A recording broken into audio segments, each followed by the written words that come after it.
안녕하세요. 반갑습니다. 이제 날씨가 제법 쌀쌀해졌죠? 오늘은 우리가 이렇게 날씨가 많이 급변하고 또 변화가 많은 계절이 이렇게 돌아오면은 우리 몸에 있는, 머리에 있는 피드백들이 잘 원활하게 되지 않죠. 오늘은 그런 신경계에 대해서 한번 알아보려고 합니다. 우리 인간은 신경계에 의한 외부의 반응을 받아들이면서 피드백 현상으로 살아갈 수 있다고 볼 수가 있습니다. 우리는 이것을 조율하는 것을 면역이라고 보통 이야기하죠. 그래서 알 수 없는 병이나 알 수 없는 통증이나 알 수 없는 여러 가지 현상들을 우리는 면역에 의한 문제다라고 이야기를 하고 있습니다.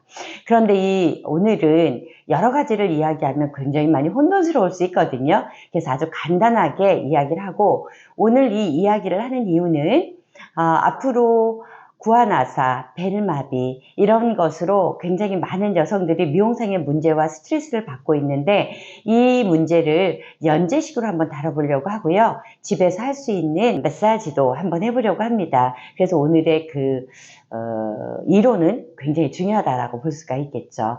보통 이제 우리가 뇌에서 가지고 있는 뇌와 척수를 우리가 중추신경이라고 이야기를 하고요.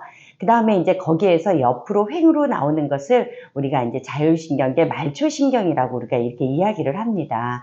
그런데 뇌와 척수로 흐르고 있는 것들은 보통 우리가 기본적으로 먹고 자고 이런 아주 기본적인 척수동물이 가지고 있는 거죠. 하지만 이 자율신경계라는 것은 우리 몸의 오장육부와 모든 행위를 기본적으로 맞춰주고 조율해주는 목적을 가지고 있어요. 우리가 스트레스 받으면 어때요? 몸이 아파요. 우리가 또 기분이 좋으면 어때요? 기분이 좋으면 몸이 아주 가볍습니다. 이런 것들은 모두 다 자율신경계가 주는 거라고 할 수가 있습니다. 원래 태어날 때는 이 자율신경계 중에서도 교감신경과 부교감신경이라고 하는 게 있거든요.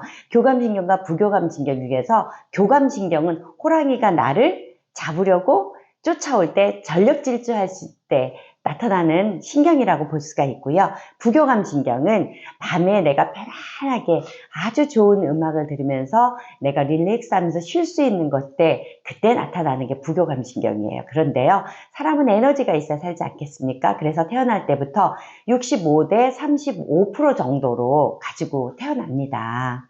이런 것들이 살면서 우리가 근무를 하면서 무엇을 하게 되냐면 계속해서 교감신경이 높아지기 시작하면서 이 교감신경과 부교감신경의 밸런스가 깨지기 시작하면서 나타나는 현상이 우리가 현재 가지고 있는 알 수 없는 여러 가지 통증, 두통, 그 다음에 관절염, 교원병, 이런 여러 가지 위궤양, 위가 아파서 죽겠는데 정말 나는 위가 아파서 굉장히 고통스러운데 가면은 아무 이유 없어요. 그러면서 뭐라 그러십니까? 신경성입니다 라고 합니다. 맞습니다. 우리가 교감신경이 우위가 됐을 때는 뭐든지 싸움의 상태로 되고 뭐든지 염증의 상태로 되게 되어 있습니다. 그래서 가장 중요한 것은 염증을 잡아야 된다.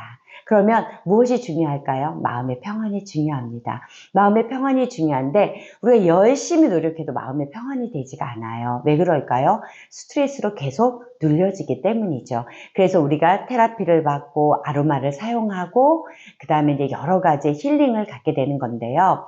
이랬을 때 가장 먼저 문제가 되는 게 뭐 여러 가지 건강상으로도 문제가 있게 되지만 여성으로 봤을 때는 안면, 아침에 출근할 때는 입꼬리가 똑같았는데 퇴근할 때 보면 한쪽이 올라가 있는 경우가 있어요. 저도 그래요. 어쩔 때 보면은 굉장히 편안할 때 보면 이야기하고 이렇게 영상을 찍을 때는 양쪽 입꼬리가 똑같을 때가 있지만 어쩔 때 굉장히 피곤할 때 보고요. 스트레스를 받았을 때는 저도 살짝 입꼬리가 달라질 때가 있습니다. 언제 찍기 때문에, 저녁에 찍기 때문에 그래요.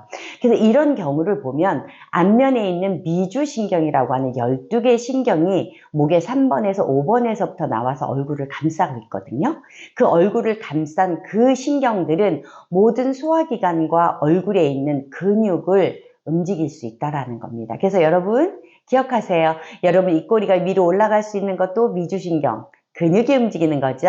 여러분 눈물을 우리가 흘릴 때 훔치면서 얼굴이 찌그러지는 인상이 되는 것들, 이것도 미주신경의 근육에 관장하는 것 때문에 그럴 수 있다는 거죠. 그래서 얼굴에 있는 모든 표정은 이 미주신경에 의해서, 근육에 의해서 움직여진다라는 거예요. 그래서 이제부터는 우리가 이 마사지는 한번 틀어지거나 경직이 되거나 비대칭이 되면은요, 뇌에서는 계속해서 그 메시지를 전달을 해줍니다. 그래서 이것을 잊게 해주려면 매일 저녁 마사지 해주시는 게 좋아요. 그래서 이것은 테라피를 받으러 어디를 가시기보다는 집에서 관리를 하시고 전문점으로는 일주일에 한 번 정도 방문을 하셔서 하는 게 좋습니다. 자, 그러면 이 다음 편서부터는 비대칭, 내 얼굴이 좌측 우측의 근육 형태가 다르다, 입꼬리가 다르다, 눈꼬리가 다르다. 소위 얘기하는 비대칭이라고 하는데요. 모두 다 비대칭이 아닙니다. 안면에 있는 근육에 의한 것, 이것은 미주신경에 의한 거라고 볼 수가 있거든요. 자, 이것을 한번 저와 함께 풀어나가도록 하겠습니다. 총 테크닉은 7가지가 있는데요. 이것을 매일 할 수는 없어요. 한 번에 다 배우실 수는 없습니다. 매일 2가지씩 3회에 걸쳐서 제가 소개해 드리도록 하겠습니다. 네, 감사합니다.